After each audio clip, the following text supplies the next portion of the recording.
Ang programang ito ay rated SPG. Striktong patnubay at gabay ng magulang ang kailangan. Maaaring may masiselang tema, lengguwahe, karahasan, sexual, horror o droga na hindi angkop sa mga bata. Bumalik si Harry dahil sa kanyang nakitang papel. Dito na nga ay talagang nakita niya ang isang tao na kung saan talagang nasa ibaba. Dito na siya umakyat sa itaas na kung saan pinuntahan niya itong si Tita Lynette niya. Dito na nga din nakita siya ng isang taong kasama ng magnanakaw na kung saan talagang na-corner din silang dalawa ni Lynette. Dito na talaga si Harry ay talagang binugbog at natamaan na kung saan tinawagan ito ni Balahadja ang kanyang tauhan na kung saan pag naibigay daw ang pera ay talagang papakawalan niya na itong kanyang mga bihag. Dito na nga si Annalyn ay talagang nag-usap sila ni Lyndon at sinabi niya dito kay Lyndon kung ano ang kanyang mga panghihinala dito kay Zoe. Dito naman si Lyndon ay nagsisinungaling na naman dito kay Annalyn na kung saan wala siyang magawa dito dahil sa si Dr. Carlos Binetes ang siyang nagtulong sa kanya upang maligtas ang kanyang buhay. Dito na nga ay si Dr. Carlos Binetes ay gustong kausapin itong si Annalyn at iniwanan ito ni Dr. Lyndon. Dito na sinabi ni Dr. Carlos Binetes ang katotohanan dito kay Annalyn na kung saan bakit niya talagang kinakampihan itong si Zoe dahil sa ayaw niya lang ng gulo. Dito na nga daw ay kinumpara niya dahil si Moira naman daw anong gagawin na naman niya dito kay Lynette at kung may mangyari daw sa kanya ay talagang si Lynette ay may susugurin na naman daw niya itong si Moira. Kaya ayaw niyang magkagulo na kung saan talagang hindi talaga ito magpapatinag si Annalyn sa kanyang mga gusto talagang gagawin niya dahil talagang napaka-positibo ang kanyang hinala na si Zoe at saka si Moira ang dahilan ng pagkawala ng kanyang lolo.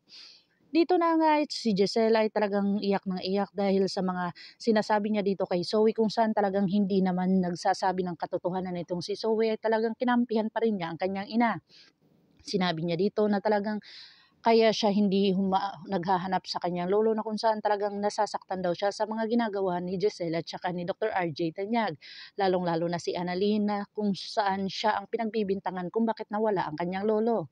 Dito na nga naawa na naman itong si Dr. RJ Tanyag at talagang hindi nila makuha itong si Giselle. Dito na nga nag-text na si Balahadja at tumawag dito kay Dr. RJ Tanyag at talagang 100 million ang talagang gusto ni Balahadja na kunin na pera. Sinabi dito ni Dr. RJ Tanyag na ibibigay niya ang pera kapalit ng kanyang ama. Pero dito na talaga kikitilin ang buhay ni Don Pepe na kung saan talagang nakaplanado na itong si Moira. Masayang masaya si Moira dahil na napalabas nila na wala silang kasalanan pero hindi pa rin ito naniniwala itong si Giselle at saka talagang si Annalyn.